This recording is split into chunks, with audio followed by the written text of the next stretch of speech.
que hacerlo de una manera. Pero los afectados van a ser los niños. Y en ese afectado hay algo que dentro de la experiencia clínica se ve mucho, que los niños comienzan a decir mentiras, a no saber qué postura tomo. Porque mamá quiere oír una cosa con respecto a eso que tú decías, Sí. que si uno le pregunta, y entonces le empieza a pasar el cuestionario, que no debe de ser. No. ¿Y con quién está saliendo tu mamá? Exacto. Y O cómo se ve la tipa, o qué se tal. y tiene hijos. Exacto. Ajá, y ella va allá, y hay ropa de ella en el closet. O sea, cada pregunta de esa es como un latigazo que tú le tiras a tu hijo. Sí.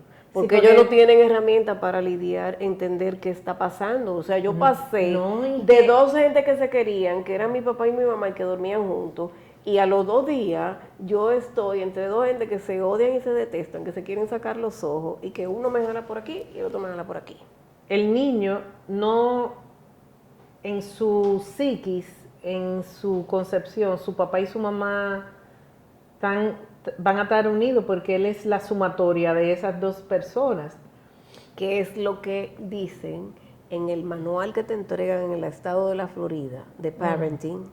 Lo primero que te dicen, recuerde que su hijo es 50% usted y 50% su padre o su madre. Ajá. Y si usted le dice a su hijo que su papá no sirve, usted le está diciendo que la mitad de él no sirve. Claro, pero hay un comportamiento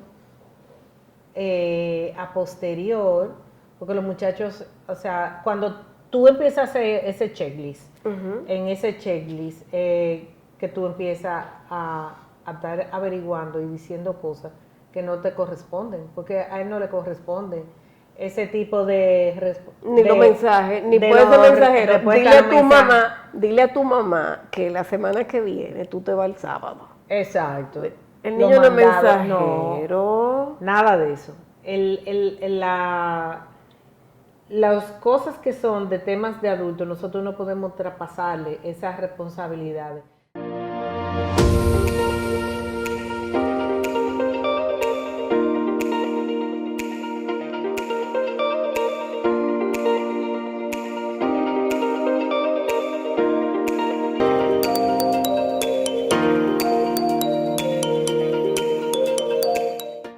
Hola.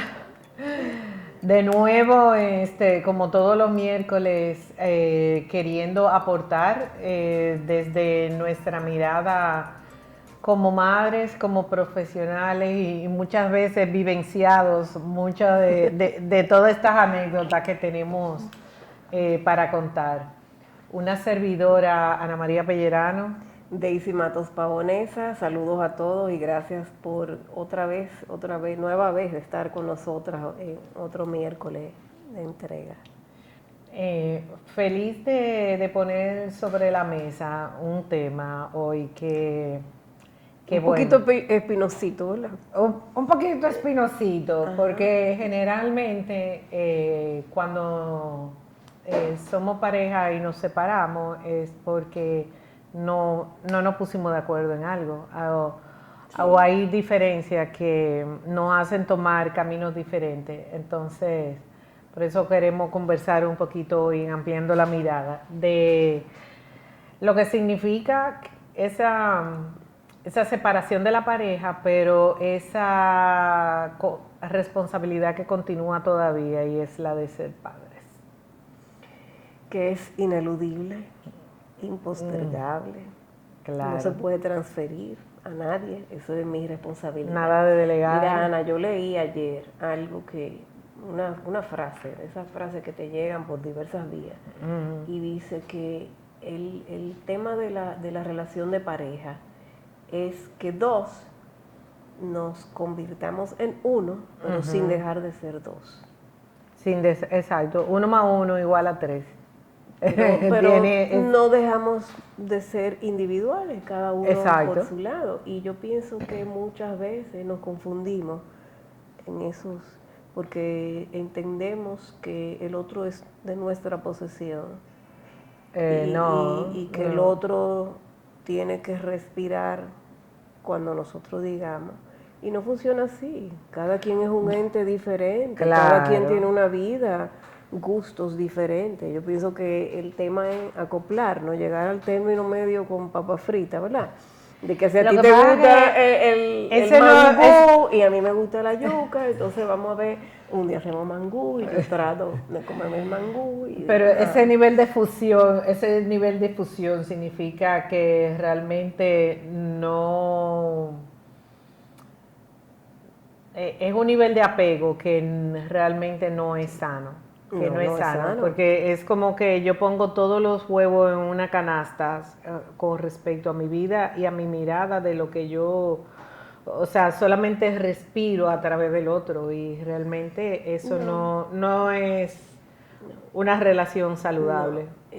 Con el tema del divorcio, mi mamá siempre decía que el problema esencial del divorcio es que en el matrimonio se enamoran dos y en el divorcio se desenamora uno. ¿Tú crees? Entonces, bueno, la mayoría de las veces, porque llega un momento cuando nosotras las dos hemos enfrentado divorcio y tú tratas de subsanar, tú tratas de salvar las diferencias, tú tratas de...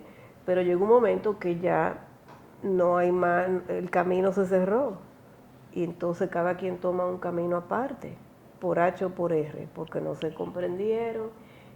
Además, las relaciones de pareja van evolucionando según tú vas creciendo, con tus Indiscutiblemente. experiencias adquiridas, tus vivencias. Las expectativas de una relación para nosotras ahora no es la misma que cuando nos casamos a los 20 años. No tenemos la misma expectativa. Y yo pienso que en la medida que esos dos individuos, esas dos personas, asuman el compromiso de un camino juntos, tienen más posibilidades o menos posibilidades de lograrlo. Sí, ahí en esa,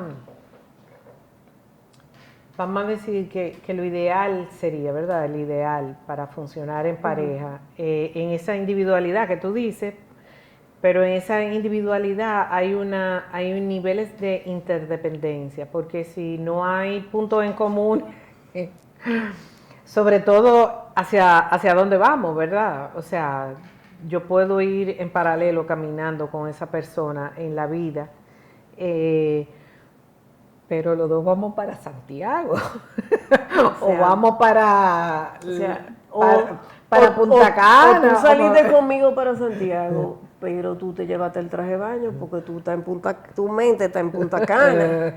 O sea, ¿verdad? Entonces, o saliste para Jarabacoa, pero no te llevaste el abrigo, porque tú te llevaste el traje de baño y los choros y los lentes y tu sunscreen, Porque tú pensabas que era para la playa. no, y tu mente está en Punta Cana. Aunque tú estés caminando conmigo para Jarabacoa, a lo mejor tu mente está en Punta Cana. Entonces, si no nos ponemos en la misma página, no vamos a llegar a ningún sitio. Vamos a gastar gasolina. Como gata gasolina. Exactamente. Pero ya en ese momento donde ya yo decido que no sigo ese camino, que no voy a transitar más ese camino, entonces, y tomo esa decisión,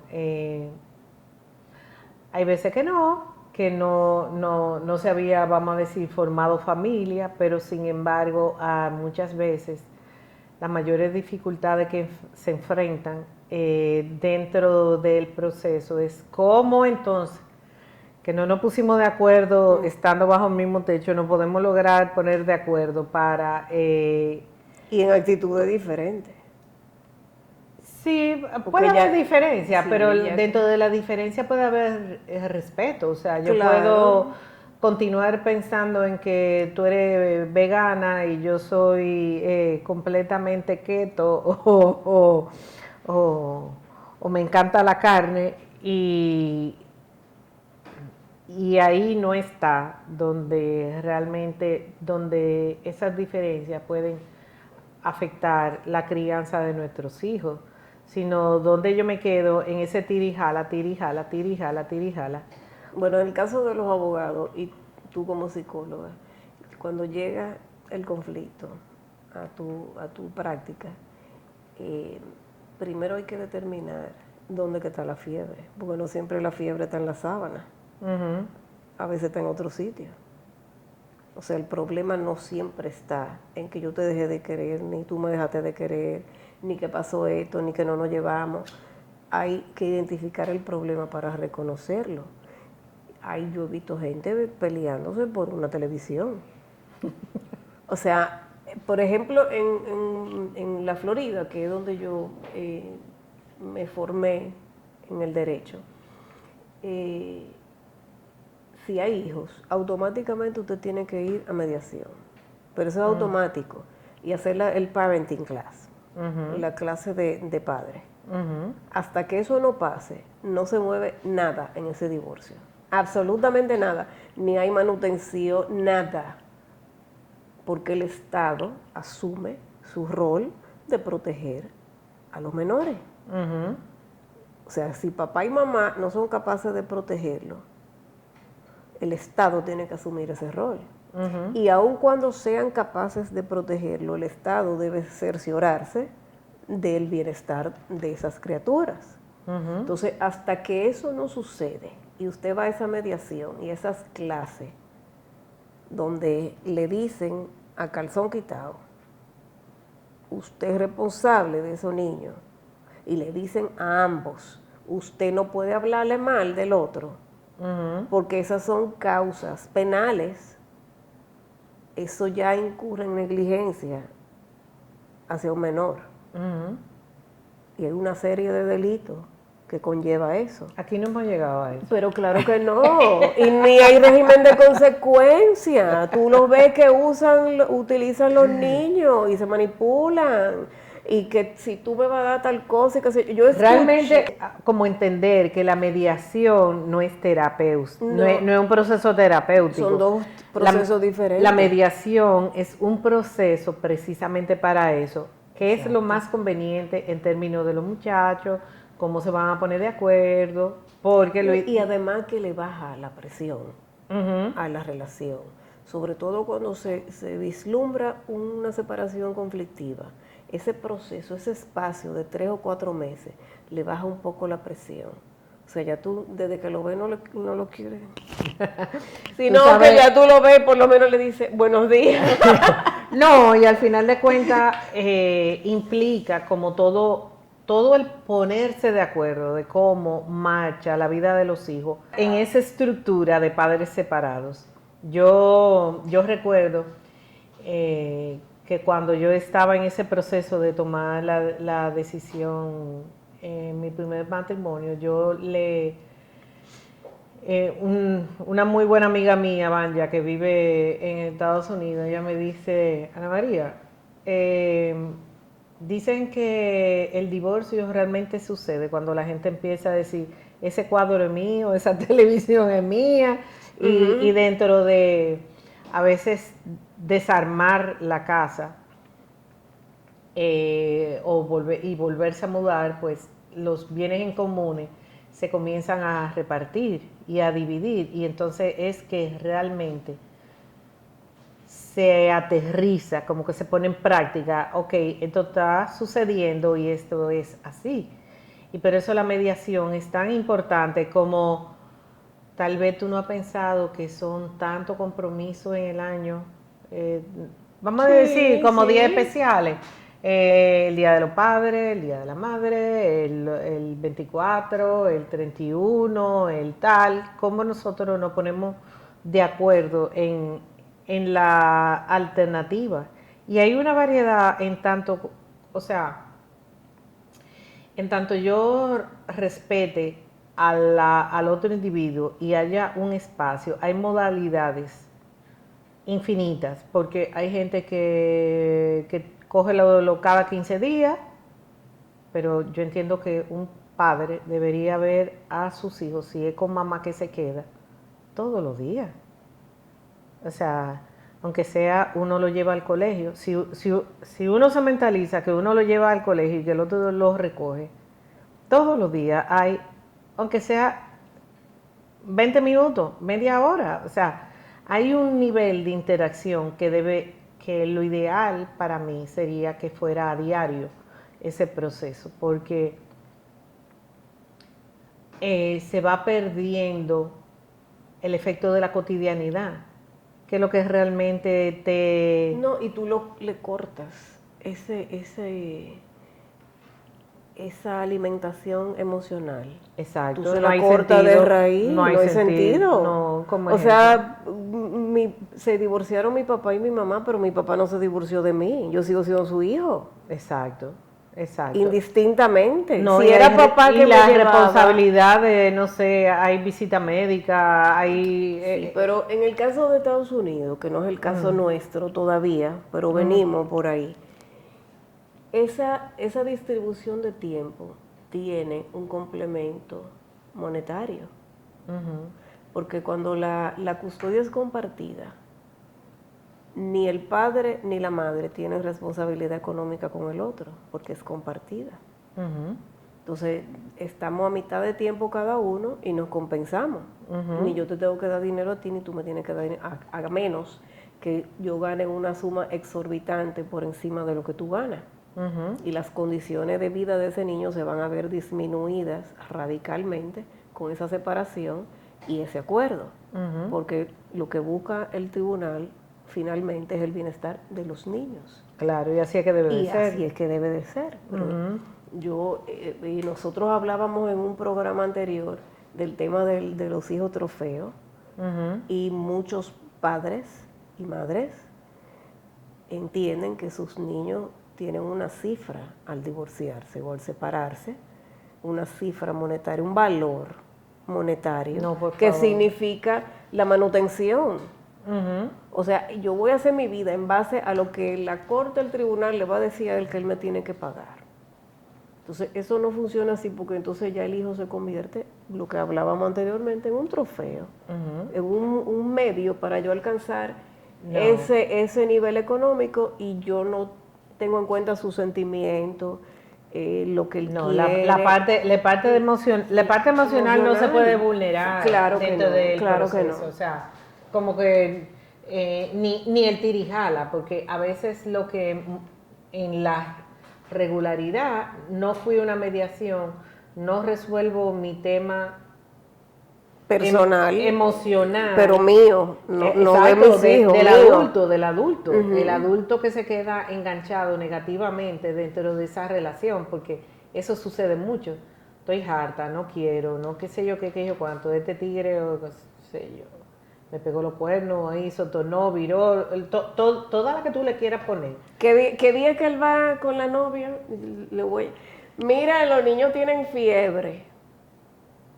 Entonces ya tú estás utilizando a esos niños que no tienen nada que ver, en vez de criar unos niños sanos. Emocionalmente. Y sobre todo despegarse, resuelva su tema de despegarse de esa persona y cerrar ese ciclo, porque ni te ayuda a la crianza, porque estás resentido, o bueno, yo tuve un caso dentro de Retoño una vez que era, el niño se parecía mucho a su papá y la mamá lo visualizaba. Mi amor, la mamá cuando se molestaba con el niño, con el papá, le aruñaba y ella sabía lo que hacía, porque era en el pecho que ella lo arañaba. No era en los bracitos. Y trabajando con una colega que trabajaba a nivel psicocorporal, me dijo, mire, ese niño le están haciendo de ti y de ti, porque ella tenía una edad donde nosotros no lo revisábamos en el colegio. Y cuando le pusimos en auto al papá, el niño se lo llevaron de la escuela, y tú dices, wow, pero cómo ese tema que es de los adultos, de la pareja, resuélvalo ahí, para entonces entender que hay que seguir teniendo conversaciones, y hay que seguir tomando decisiones. Claro. Si hay cambio de colegio, es que si hay uno que se enferma. Un proceso de divorcio no es algo tan ligero, sobre todo cuando hay niños de por medio. No, porque es una familia que tú estás desintegrando. Completa. Tú le estás cambiando el esquema y la vida a X cantidad de miembros de esa familia. Entonces, ¿cómo tú vas a llevar esa transición de ese estilo de vida con papá y mamá en mi casa? ¿Cómo yo lo voy a llevar a que papá tiene su casa y mamá tiene su casa y mamá tiene unas reglas y papá tiene unas reglas, pero papá y mamá quieren lo mejor para mí? ¿Cómo tú trabajas eso? Y lo ideal no es que... hay algo como interesante que tú pusiste ahí, la regla de esta casa y la regla de esta casa, que eso es importante.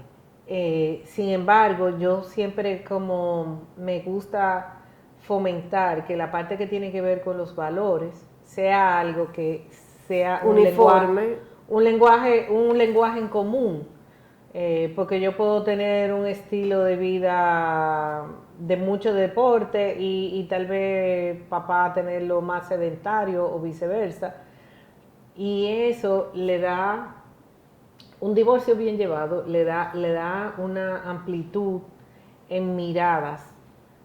Porque si esa mamá se vuelve a casar, pues hay otro modelo de padre, de masculino. Y hay otro núcleo familiar que se formó y entonces con otras reglas por igual, pero si yo quiero en la formación de ese ser humano que sea así, así, así, entonces pues ya eso es algo que deberíamos como papá y mamá tenerlo bien claro, bien discutido y creo que es el punto primero de ese proceso de mediación y de ponernos de acuerdo de cómo va a continuar la vida de nuestros hijos. En esencia, debemos entender como padres, padre, madre, que indistintamente del futuro, el resultado, el final de ese matrimonio, de esa relación, debe buscarse el bien común de los hijos. Ese dime y te diré, ese lleva y trae. ¿Y qué tú comiste en casa? Pero tu papá no cocina. ¿Y qué fue lo que tú comiste? Tu mamá pidió comida, pero ella no cocina. Pues yo le doy dinero a ella. Usted no le da dinero a ella, usted le da dinero a sus hijos y ella lo administra. O viceversa, a lo mejor es la mujer que da el dinero y el papá, viven con lo del papá y el papá lo administra. Pero ese dinero conlleva muchísimas cosas, no solamente porque en sociedades machistas, en tiempos que tú y yo conocemos, la idea era, yo no le voy a dar esa cantidad de dinero, y no, yo no voy a mantener ella con el novio que ella va a tener, pero usted tiene que, ese ego, yo le estoy dando tanto y ella tiene un novio que come de mi dinero, pero venga acá. Y la casa, el médico, y el tiempo, y la enfermedad, y todo eso. Claro. Todo eso va incluido en ese dinero. Y van creciendo. Entonces, y sus necesidades se van cambiando y se van haciendo diferentes. Entonces, pero esa es la percepción de que no, pues yo no lo voy a decidir, pues ya se está volviendo loca, ¿cómo que yo lo voy a pagar todo ese dinero para que ella mude un novio ahí? En mi apartamento, en mi casa, donde yo vivía, que qué sé yo qué. Bueno, y algo como valioso que nosotros no podemos dejar en el tintero es conversar un poquito sobre las repercusiones que hay hacia adelante. Porque estamos diciendo que sí, que no, que hacerlo de una manera. Pero los afectados van a ser los niños. Y en ese afectado hay algo que dentro de la experiencia clínica se ve mucho, que los niños comienzan a decir mentiras, a no saber qué postura tomo.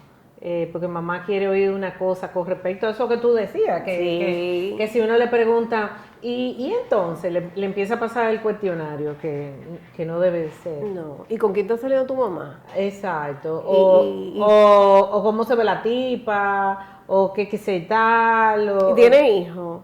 Exacto. Ajá. Y ella va allá, y hay ropa de ella en el closet. O sea, cada pregunta de esa es como un latigazo que tú le tiras a tu hijo. Sí. Porque ellos no tienen herramientas para lidiar, entender qué está pasando. O sea, yo pasé de dos gente que se querían, que eran mi papá y mi mamá y que dormían juntos, y a los 2 días yo estoy entre dos gente que se odian y se detestan, que se quieren sacar los ojos, y que uno me jala por aquí y el otro me jala por aquí. Ajá, pero en ese jala por aquí, jala por allí, hay algo, el niño no, en su psiquis, en su concepción, su papá y su mamá van a estar unidos porque él es la sumatoria de esas dos personas. Que es lo que dicen en el manual que te entregan en el estado de la Florida de parenting. Lo primero que te dicen, recuerde que su hijo es 50% usted y 50% su padre o su madre. Ajá. Y si usted le dice a su hijo que su papá no sirve, usted le está diciendo que la mitad de él no sirve. Claro, pero hay un comportamiento a posterior, porque los muchachos, o sea, cuando tú empiezas a hacer ese checklist, en ese checklist que tú empiezas a estar averiguando y diciendo cosas que no te corresponden, porque a él no le corresponde ese tipo ni los mensajes, ni puede ser mensajero. Dile a tu mamá que la semana que viene tú te vas el sábado. Exacto. El niño no es mensajero. No, nada de eso. Las cosas que son de temas de adultos, nosotros no podemos traspasarle esas responsabilidades. Primero porque llega un momento en que él te va a comenzar a responder lo que tú quieres oír. Como él no puede dividir a esa unidad que solo papá dentro de él comienza a decirle lo que cada quien quiere oír. Entonces son niños que como característica tienen, van a decir mentiras, van a adaptarse entre comillas a lo que cada quien quiere escuchar o pretende que sean las cosas de una manera. Y van a hacer una transición y van a asumir que esa es la forma. Y eso lo van a reflejar en sus relaciones de adultos. Claro. O sea, bueno, mira, para que no peleemos, yo voy a hacer no poder esto, confiar, y no van a poder desarrollar la confianza y ese nivel de cercanía de intimidad. Exactamente, con una pareja no lo van a poder. Y con ellos mismos, porque no es solamente con las parejas, es como una persona se puede llegar a decepcionar, tú sabes, y a entender que como que da igual jabón kilo negro, y que pues vivo de manera superficial, porque lo que realmente importa son esas necesidades emocionales que muchas veces cuando nos ponemos en ese tirijala no logramos satisfacer en ese ser humano. Entonces ahí vienen una serie de heridas en la infancia que ¿qué mejor no ponerla? ¿Para qué traerla si podemos hacer conciencia? Cada edad de esos niños, producto de un divorcio, tiene diferentes heridas. Claro. Y los padres muchas veces no se dan cuenta que están marcando el futuro de esa criatura de por vida. Están cambiando ese esquema de cuando yo lo aupaba y lo cargábamos, y ese niño ve las fotos cuando está con su papá y su mamá alegre. Y se ve en un espejo lo que yo me he convertido ahora. Y muy importante, Ana María, crear ese sentimiento de culpabilidad. Es imposible. O sea, esa relación era de dos adultos. Los niños, cual que sea su actitud, su conducta, su disciplina, lo que sea, no tienen responsabilidad, no tienen culpa. Claro. Tu mamá se divorció por ti. Tu mamá, entonces ya tú lo condenaste. No. Hacer eso es irresponsable. Y realmente como que la idea de lo que queríamos conversar hoy era precisamente eso, o sea, hacer un poquito de conciencia. Y a veces, tradicionalmente, las madres se quedan con los hijos y así es como que está bien visto y realmente hay etapas donde tal vez es más conveniente una cosa que la otra, pero ambos padres están llamados a acompañar y a transitar el proceso del desarrollo de los muchachos. Y la verdad que, Daisy, hay algo como que no debemos dejar sin poner en la mesa, y es Ampliando la mirada. ampliando esa mirada Sí. de esos padres que por no divorciarse o porque cómo se ven o que la gente va a decir, ese tipo de cosas, Prefieren quedarse. se prefieren ahí, se quedan ahí, pero al final de cuentas es igual o peor que si se hubieran separado. Es peor porque entonces tú le agregas a eso animosidad, tú le agregas a eso desconfianza, pleito constante, y eso es lo que esa criatura está viendo y viviendo. Por lo menos, cómo se resuelven los conflictos. por lo menos cada quien, si está en su casa y se divorciaron, cada quien hizo su vida y comienza a buscar la paz cada uno. Pero cuando se quedan dentro del problema, porque los problemas no se van a ir, si tú no los resuelves, no se van a ir. No es que se fumaron así y se desaparecieron. No, y es como, eso es como una bomba de tiempo. Exactamente. O una olla de presión que se le dañó el pichuelo. La válvula de escape y se revienta. Eso es. Y revienta a veces de una manera muy dañina a largo plazo. Claro que sí. Porque las estructuras con las que nosotros vamos aprendiendo de cómo se resuelven la comunicación y las dificultades, que de eso que nosotros somos modelos, se hace mucho más difícil poderlo corregir. Y esa criatura va a crecer en un hogar disfuncional, asumiendo que eso es lo normal, eso es lo aceptado, que así es como debe ser. No lo es. La triangulación. Y no lo es, exactamente. Entonces no lo es. Entonces yo pienso que el adulto es el llamado a tomar conciencia y entender que quienes se divorcian son papá y mamá. Los adultos son los que se divorcian.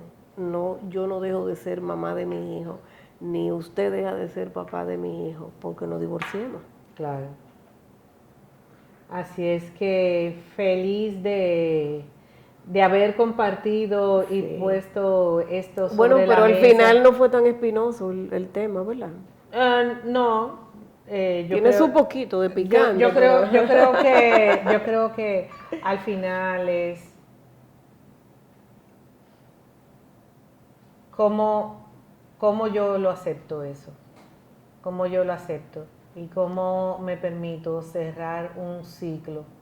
Sin afectar a mis hijos. Sin afectar a los hijos. Sobre todo muchas veces cuando tú decías, uno que deja a otro que deja de querer, pero en la medida de que yo digo, hasta aquí llegan las cosas y me doy la apertura de cerrar,